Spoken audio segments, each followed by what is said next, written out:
Hi hello welcome this English word. ಇವತ್ತು ನಾವು past continuous tense ಬಗ್ಗೆ ನೋಡೋಣ. ಸುಮಾರು ಎಪಿಸೋಡ್ಗಳಲ್ಲಿ ನಾನು ಟೆನ್ಸಸ್ಸನ್ನು ಚರ್ಚೆ ಮಾಡ್ತಾ ಇದ್ದೀನಿ. ಕಂಪ್ಲೀಟ್ ಆಯಿತು ಪ್ರೆಸೆಂಟ್ ಟೆನ್ಸು ಆ್ಯಂಡ್ ಅದರಲ್ಲಿ 4 ಕೈಂಡ್ಸ್ ಆಫ್ ಟೆನ್ಸ್ ಕಂಪ್ಲೀಟ್ ಆಗಿದೆ.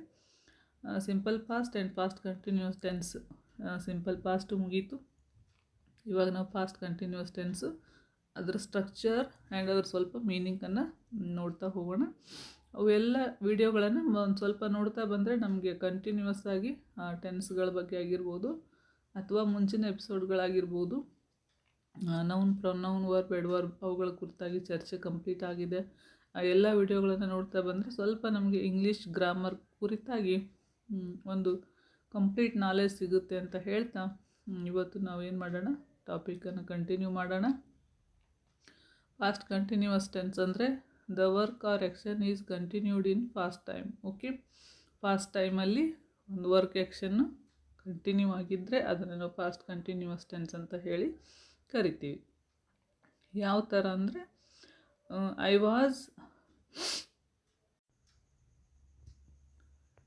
ಈ ಒಂದು ಎಕ್ಸಾಂಪಲ್ಗಳನ್ನು ನೋಡೋಣ. ಇಲ್ಲಿ I was waiting for you. I was waiting ಅನ್ನೋದು ಒಂದು ಟೈಮಿಂಗನ್ನು ತೋರಿಸ್ಕೊಡುತ್ತೆ. ಇಲ್ಲಿ ಅದು ಲಾಂಗ್ ಆಗಿರ್ಬೋದು ಅಥವಾ ಶಾರ್ಟ್ ಆಗಿರ್ಬೋದು.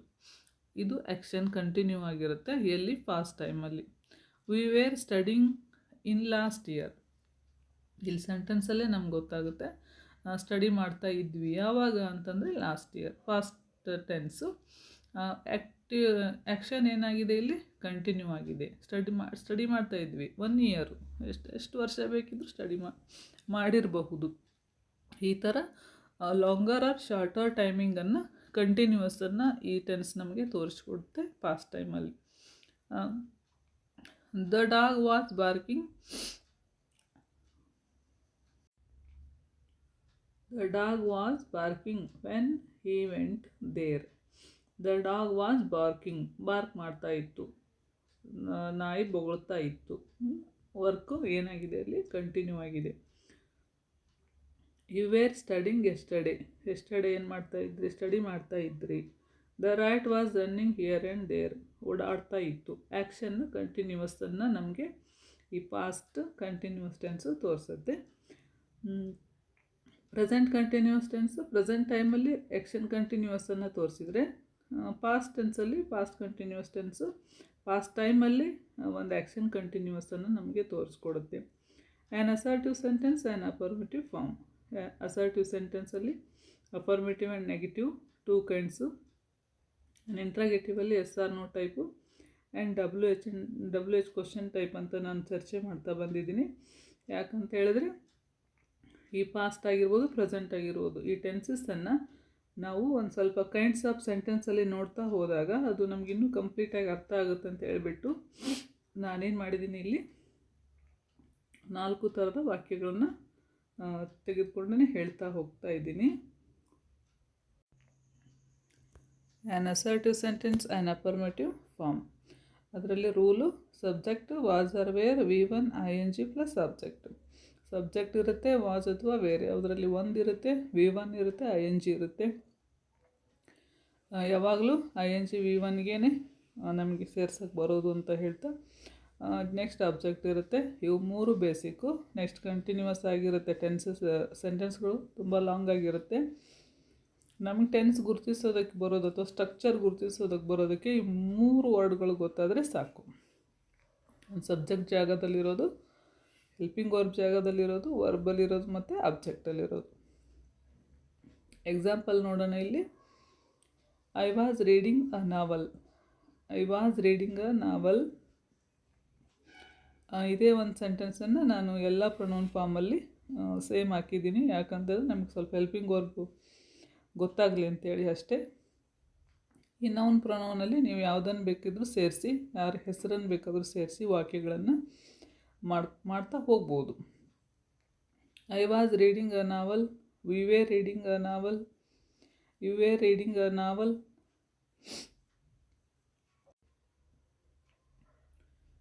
ಕೆಲವೊಂದು ಎಕ್ಸಾಂಪಲ್ಗಳನ್ನು ನೋಡೋಣ. ಇಲ್ಲಿ I was reading a novel, we were reading a novel, you were reading a novel, he was reading a novel, she was reading a novel, it was reading a novel, they were reading a novel. ಇದರಲ್ಲಿ I ಮತ್ತು ಹಿ, she, it ಈ ಮೂರು ಪ್ರೊನೌನ್ಸ್ಗಳಲ್ಲಿ ಅಥವಾ noun format, ಹಿ ಬದಲಾಗಿ noun, she ಬದಲಾಗಿ noun ಮತ್ತು it ಬದಲಾಗಿ noun format ಬರುತ್ತಲ್ಲಿ.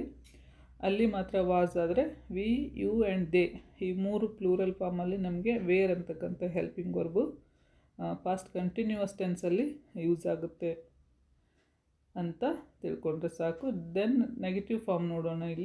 ಇಲ್ಲಿ ಸಬ್ಜೆಕ್ಟ್ ಇರುತ್ತೆ, ವಾಸ್ ಆರ್ ವೇರ್ ಇರುತ್ತೆ, ಅದ್ರ ಮುಂದೆ ನಾಟ್ ಬರುತ್ತೆ. ನೆಕ್ಸ್ಟ್ V1 ಪ್ಲಸ್ ಆಬ್ಜೆಕ್ಟ್, ಇದು ನಮ್ಮ ಮೂಲ structure. Example, I was not reading a novel. ಯಾವಾಗಲೂ ಹೆಲ್ಪಿಂಗ್ ವರ್ಕ್ ಮುಂದೆ ನಮ್ಮ ನಾಟ್ ಬರುತ್ತೆ. ಕಳೆದ 4 ಟೆನ್ಸಲ್ಲೂ ಸಹಿತ ಇದೇ ಥರ ಕಂಟಿನ್ಯೂ ಆಗಿದೆ. We were not reading a novel, we were not reading a novel. He was not reading a novel. He was not reading a novel. She was not reading a novel. It was not reading a novel. They were not reading a novel. ಎಲ್ಲ helping ವರ್ಬ್ಗಳ ಮಧ್ಯದಲ್ಲಿ ಮುಂದೆ not ಸೇರಿದಾಗ ನಮಗೆ negative form sentence ಸಿಗ್ತವೆ. And interrogative sentence ನೋಡೋಣ ಇವಾಗ. ಅದರಲ್ಲಿ ಎಸ್ ಆರ್ ನೋ ಟೈಪು. ಅದು ರೂಲ್ ಏನಾಗಿರುತ್ತೆ ಅಂದರೆ, ಹೆಲ್ಪಿಂಗ್ ವರ್ಬು ನಮಗೆ ಸ್ಟಾರ್ಟಿಂಗ್ ಬರುತ್ತೆ ವಾಸ್ ಆರ್ ವೇರ್, ಅದಾದಮೇಲೆ subject, then V1 and ING object, ಆಮೇಲೆ ಕ್ವಶನ್ ಮಾರ್ಕ್ ಕೊನೆಗೆ. ನೋಡೋಣ ಇಲ್ಲಿ ಅವೇ ಸೆಂಟೆನ್ಸ್ಗಳನ್ನು. Was I reading a novel, ಓದ್ತಾ ಇದ್ದೀನಾ ನಾನು ಅಂತ question mark. Question.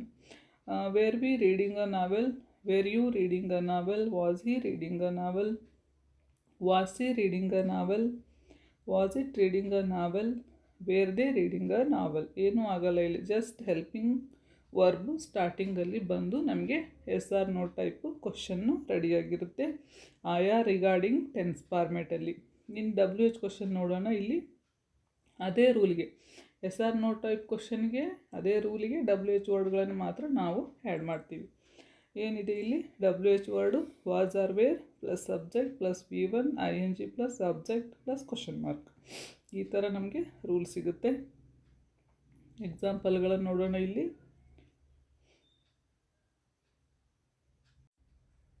When was I reading a novel, when ಅನ್ನೋದು WH word. Why were we reading a novel, how were you reading a novel, why was he reading a novel, when was she reading a novel, how was it reading a novel, why were they reading a novel. ಈ ಥರ WH type ಸೆಂಟೆನ್ಸಲ್ಲಿ past continuous tense. And then ಇಲ್ಲಿ what ಅಂತಕ್ಕಂಥ WH word ಬಂದಾಗ sentence ಏನಾಗುತ್ತೆ, ಒಂದು ಸ್ವಲ್ಪ change ಆಗುತ್ತೆ. ಚೇಂಜ್ ಅನ್ನೋದು ಅದರ ಅರ್ಥ ಏನು, ಹೆಲ್ಪಿಂಗ್ ವರ್ಬು ಸಬ್ಜೆಕ್ಟು ಏನೂ ಚೇಂಜ್ ಆಗೋಲ್ಲ. ಇಲ್ಲೇನಾಗುತ್ತೆ, ನಾವೆಲ್ ಅನ್ನೋದು ಬರಲ್ಲ. ಯಾಕಂತಂದರೆ ವಾಟ್ ಅಂತಕ್ಕಂಥ ಕ್ವಶನ್ನು ಅಬ್ಜೆಕ್ಟ್ ಅದೇ ಪ್ಲೇಸಲ್ಲಿ ಆನ್ಸರ್ ಬರೋದಕ್ಕೆ ನಮ್ಗೆ ವಾಟ್ ಅಂತಕ್ಕಂಥ ಹೆಲ್ಪಿಂಗ್ WH ವರ್ಡನ್ನು ನಾವು ಯೂಸ್ ಮಾಡೋದ್ರಿಂದ ನಮಗೇನಾಗುತ್ತೆ ಇಲ್ಲಿ ನಾವೆಲ್ ಅನ್ನೋದು ಬರಲ್ಲ. ನೋಡೋಣ ಇಲ್ಲಿ example. What was, I, he, she, it ಮೂರಲ್ಲಿ ಯಾವುದಾದ್ರೂ ಇರ್ಬೋದು. ಉದಾಹರಣೆಗೆ what was I reading, what was he reading, what was she reading, what was it reading ಅಂದಾಗ ಆನ್ಸರ್ ನಾವೆಲ್ ಅಂತ ಆಗಿರುತ್ತೆ.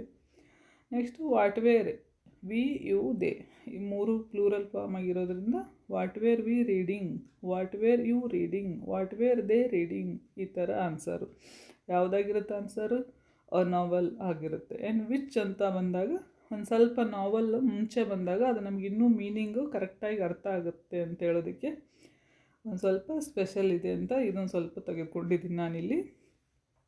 ಯಾವಾಗಲೂ ಕ್ವಶನ್ ಕೇಳುವಾಗ which novel was he reading, ಯಾವ ನಾವೆಲ್ ಓದ್ತಿದ್ದ, ನಾವೆಲ್ ಅನ್ನೋದಿದೆ ಇಲ್ಲಿ, ಬಟ್ ಇಲ್ಲಿ ವಿಚ್ ಬದಲಾಗಿ ವಿಚ್ ಮುಂದೆನೇ ಬಂದಿರೋದ್ರಿಂದ ಸ್ವಲ್ಪ ಇನ್ನೂ ನಮಗೆ ಮೀನಿಂಗ್ ಕಂಪ್ರೆಂಡ್ ಆಗಿರೋದ್ರಿಂದ ಇದು ಸ್ವಲ್ಪ suitable sentence. Which novel was he reading, which novel were they reading ಈ ಥರ. ಇನ್ನು ಹೂ ಬಂದಾಗ ಹೂ ವಾಸ್ ರೀಡಿಂಗ್ ಅ ನಾವೆಲ್, ಯಾರು ಓದ್ತಾ ಇದ್ರು, ಇಲ್ಲಿ ಸಬ್ಜೆಕ್ಟೇ ಆನ್ಸರ್ ಆಗಿರುತ್ತೆ. ಈ ಟೈಪ್ ಕ್ವಶನ್ ಕೇಳುವಾಗ ಇವು ಫ್ರೇಮ್ ದಿ ಕ್ವಶನ್ ಮಾಡುವಾಗ ನಮಗೆ ಖಂಡಿತ ಹೆಲ್ಪಿಗೆ ಬರುತ್ತೆ. ಯಾಕಂದರೆ ಅದೇ ಟೆನ್ಸಲ್ಲೇ ನಾವು ಫ್ರೇಮ್ ಕ್ವಶನ್ಸನ್ನು ಮಾಡಬೇಕಾಗುತ್ತೆ. ಇನ್ನು ನೋಡೋಣ ಎಕ್ಸಾಂಪಲ್ಸು. ಇನ್ನೊಂದಷ್ಟು ಎಕ್ಸಾಂಪಲ್ಗಳನ್ನು ಜನರಲ್ ಆಗಿ ತೆಗೆದುಕೊಂಡಿದ್ದೀನಿ. ಅಲ್ಲಿ ಒಂದೇ ಒಂದು ಸೆಂಟೆನ್ಸನ್ನು ಪ್ರತಿ ಒಂದು ಟೆನ್ಸಲ್ಲಿ ಕೈಂಡ್ಸ್ ಆಫ್ ಸೆಂಟೆನ್ಸಲ್ಲಿ ಹೇಳೋ ಪ್ರಯತ್ನ ಮಾಡಿದ್ದೀನಿ. ಇಲ್ಲಿ ಒಂದು ಸ್ವಲ್ಪ ಒಂದು 4, ಇನ್ನೊಂದು ಸ್ವಲ್ಪ ಬೇರೆ. ಸ್ಟಾರ್ಟಿಂಗಲ್ಲಿ ಒಂದು 4 ಇರುತ್ತೆ, ಎಂಡಿಂಗಲ್ಲಿ ಒಂದು 4 ಸೆಂಟೆನ್ಸನ್ನು ತೆಗೆದುಕೊಂಡಿರ್ತೀನಿ ನಾನು. ಎಕ್ಸಾಂಪಲ್ ನೋಡೋಣ. I was sleeping when you called. ನೀ ಕಾಲ್ ಮಾಡಿದಾಗ ನಾನು ಏನು ಮಾಡ್ತಿದ್ದೆ, ಮಲಗಿದ್ದೆ. ಈ ಥರ ಸೆಂಟೆನ್ಸ್ ಹೇಳುವಾಗ ನಾವು ವಾಸನ್ನು ಪಾಸ್ಟ್ ಟೆನ್ಸ್ ಫಾರ್ಮೇಟನ್ನು ಈ ಥರ ಬಳಸ್ಬೋದು. We were on trip last month in this day. ಈ ಮಂತಲ್ಲಿ ಇದೇ ದಿನ ನಾವೆಲ್ಲಿದ್ವಿ, ಟ್ರಿಪ್ಪಲ್ಲಿ ಇದ್ವಿ. ಇಲ್ಲಿ ಮೇನ್ ವರ್ಬು ING ಇಲ್ಲ, ಬಟ್ ವೇರ್ ಅಂತಕ್ಕಂಥದ್ದು ನಮಗೇನಾಗುತ್ತೆ, ಅದೊಂದು ಕಂಟಿನ್ಯೂಸನ್ನು, ಆ್ಯಕ್ಷನ್ ಕಂಟಿನ್ಯೂ ಆಗಿರೋದನ್ನು ತೋರಿಸ್ಕೊಡ್ತಾ ಇದೆ. ಈ ಥರ ಸೆಂಟೆನ್ಸು ಇದ್ದಾವೆ. Next why were you so late. ಯಾಕೆ ಲೇಟ್ ಆಯಿತು ಅನ್ನೋದಕ್ಕೆ. ಈ ವೇರ್ ಅಂತೂ ವಾಸ್ ಬಂದಾಗ ಈ ಥರ ಒಂದು V1 ಆ್ಯಂಡ್ ING ಇಲ್ಲ ಅನ್ನುವಾಗ ಕೆಲವೊಂದು ಸರಿ ನಮಗೆ ಸಿಂಪಲ್ ಪಾಸ್ಟ್ ಮೀನಿಂಗ್ ಕೊಡುತ್ತೆ. ಆ ಥರನೂ ಆಗ್ಬೋದು. ಬಟ್ ಇಲ್ಲಿ ವೇರ್ ಅನ್ನೋದು ನಮಗೆ ಮೇನ್ ವರ್ಬ್ ಆಗಿ ಬಂದಿದೆ ಅಂತ ತಿಳಿದ್ರೆ ಸಾಕು. Our grandma was telling story to us.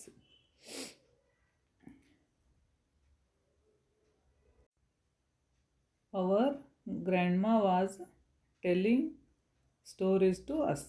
My father was guiding me when I was young. My mother was helping me during my exams. ಇವೆಲ್ಲ ಕಂಪ್ಲೀಟೆಡ್, ಆಲ್ರೆಡಿ ಆ್ಯಕ್ಷನ್ ಕಂಪ್ಲೀಟ್ ಆಗಿ ಅದರಲ್ಲಿ ನಾವೇನಾದರೂ ಸ್ವಲ್ಪ ಆ್ಯಕ್ಷನನ್ನು ಸ್ವಲ್ಪ ಲಾಂಗ್ ಪೀರಿಯಡ್, ಶಾರ್ಟ್ ಪೀರಿಯಡನ್ನು ತೋರಿಸುವಾಗ ಈ ಥರ ವಾಕ್ಯಗಳು ನಮಗೇನಾಗುತ್ತೆ, ಬಳಕೆಯಲ್ಲಿರ್ತವೆ ಅಂತ ಹೇಳ್ತಾ, ನೆಕ್ಸ್ಟ್ ನಾವು ಪಾಸ್ಟ್ ಪರ್ಫೆಕ್ಟ್ ಟೆನ್ಸ್ನ ಕೆಲವೊಂದು ವಾಕ್ಯಗಳನ್ನು ತೆಗೆದುಕೊಂಡು ಡಿಸ್ಕಷನ್ ಮಾಡೋಣ ಅಂತ ಹೇಳ್ತಾ, ಎಲ್ಲ ವಿಡಿಯೋಗಳನ್ನು ಒಂದ್ಸರಿ ನೋಡಿಕೊಂಡು ರಿಪೀಟ್ ಮಾಡ್ತಾ ನೋಡಿದರೆ ಇದು ಅರ್ಥ ಆಗುತ್ತೆ ಅಂತ ಹೇಳ್ತಾ ಮುಂದಿನ ಎಪಿಸೋಡಲ್ಲಿ ಮತ್ತೆ ಸಿಗೋಣ. ಬಾಯ್, ಟೇಕ್ ಕೇರ್, ಥ್ಯಾಂಕ್ ಯು.